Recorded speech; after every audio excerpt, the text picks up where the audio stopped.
Good day to you all, and greetings to you from us here at Northworthy Sagas and Stories. Please keep on watching, and don't forget to subscribe, and also to follow us on Twitter and Reddit. Now, I was chatting only the other day with Bragi, and I gather that you've already heard one of Bragi's sagas. I, for one, found it extremely entertaining, and I hope you did as well. I look forward to hearing more of them in future. Anyway, Bragi was telling me about some Vinlanders he'd met recently.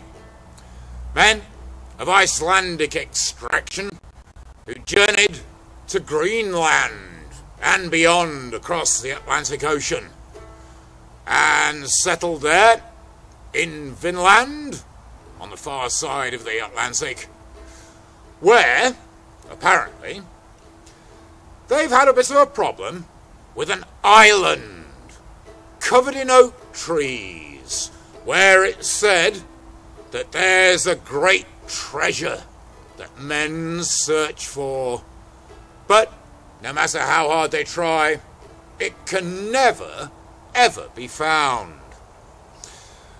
And, well, that treasure on Oak Island has acquired a legend all of its own. However, as we will see, sometimes an island can be a treasure in itself, particularly if you live in Norway, the land of the North Way, because, well, the geography of the Northlands is very varied. In Sweden, that country is characterized by huge forests, great lakes and rivers. In Denmark, well, Jutland is very flat, and the islands are gently undulating.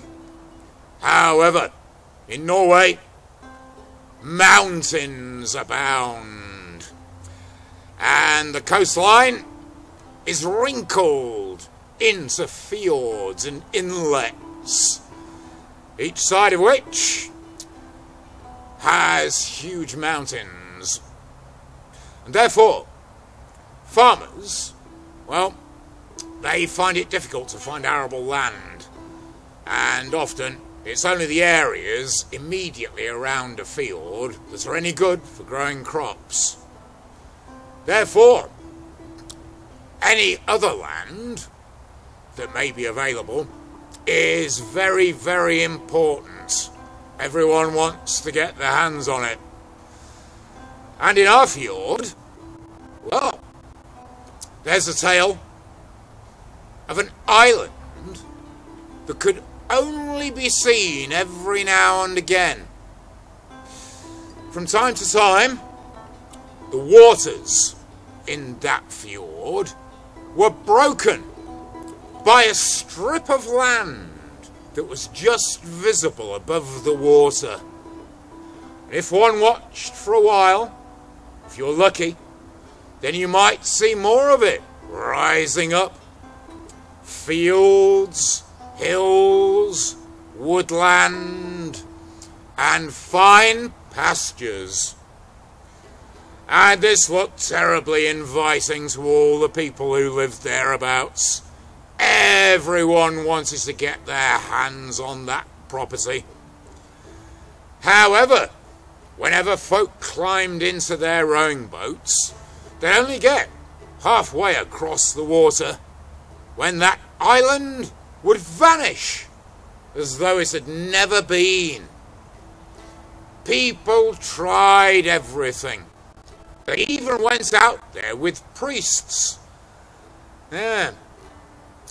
invoking divine aid, but it never did any good. As soon as they got more than halfway, it had gone. They could never reach it. Now one day, a farmer who owned a fine herd of pigs, he looked out to see his prize sow that had wandered away from the edge of his land, right down to the water of the fjord.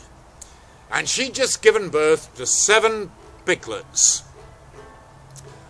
And that sow had got it into her head to look for pastures new. And she went into the water, just as the island was coming up into view.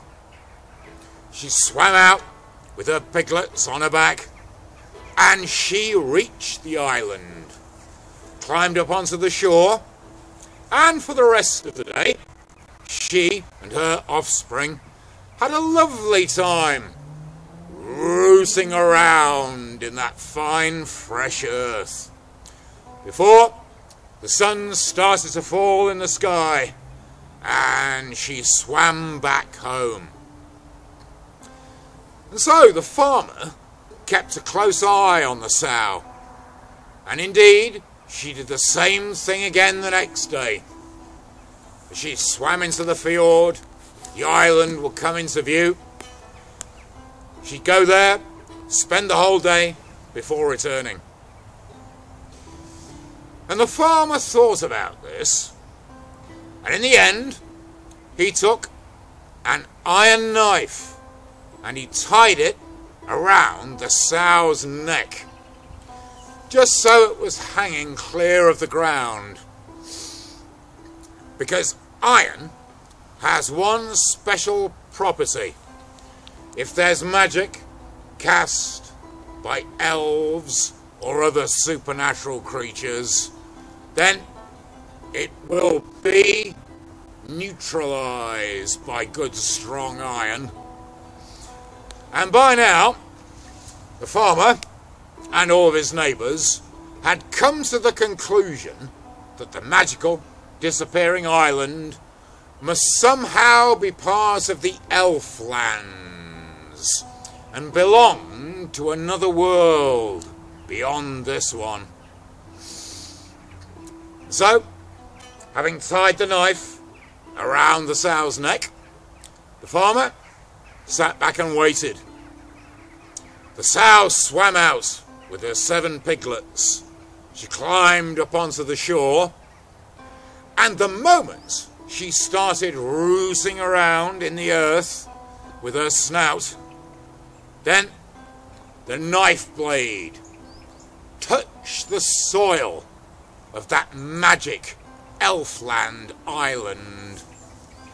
And at that moment, its magic was negated completely and for all time.